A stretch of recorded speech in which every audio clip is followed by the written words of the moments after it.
एक ट्राइपॉड का है। ये वीडियो स्पेशली उन लोगों के लिए है जो अभी अभी नए नए यूट्यूब पर आए हैं और जिन्हें वीडियो बनाने में थोड़ी प्रॉब्लम हो रही है। सो ये जो ट्राइपॉड है वो दिखने में कुछ इस तरह का है, आप देख सकते हो फ्रेंड्स। सो मैं आपको अभी बताती हूँ कि मैंने इसको सेट कैसे किया, क्योंकि मैंने जब इसे लिया था तो ये मुझे पार्ट पार्ट में मिले थे ये।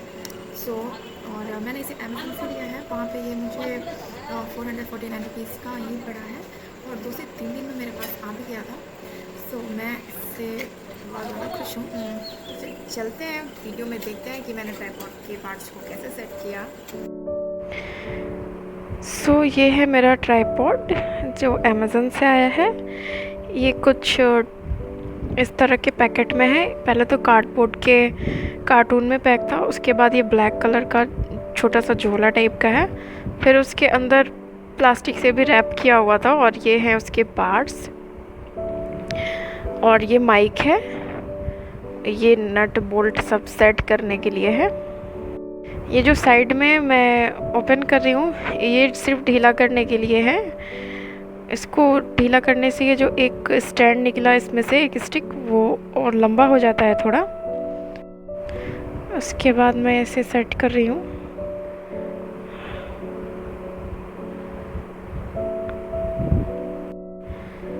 जितनी भी चीज़ें हैं उन सारी चीज़ों के नट बोल्ट दिए हुए हैं, उसे हमें सिर्फ घुमा घुमा के कस लेना है।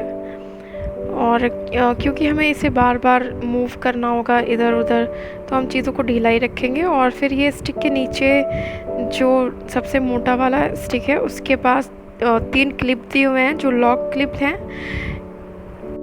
जब हम क्लिप को ओपन करेंगे तो ये कुछ इस तरह से दिखने लगेगा। क्लिप को ओपन करने के बाद लॉक भी करना है, नहीं तो जो निकले हुए स्टिक है वो वापस अंदर चले जाएंगे, इसलिए हमें लॉक कर देना है। उसके बाद ये कुछ इस तरह का दिखेगा फ्रेंड्स। और ये माइक है, इसका जो वायर है वो करीब 1 से 1.5 मीटर लंबा है। उसमें एक पिन दिया हुआ है जो हम मोबाइल में लगा देंगे, और हम तार को 1 से 1.5 मीटर दूरी तक खींच के वहाँ पे बोल सकते हैं। ये सिर्फ माइक है, यहाँ सिर्फ हम बोल सकते हैं, सुनने की कोई सुविधा नहीं है इसमें।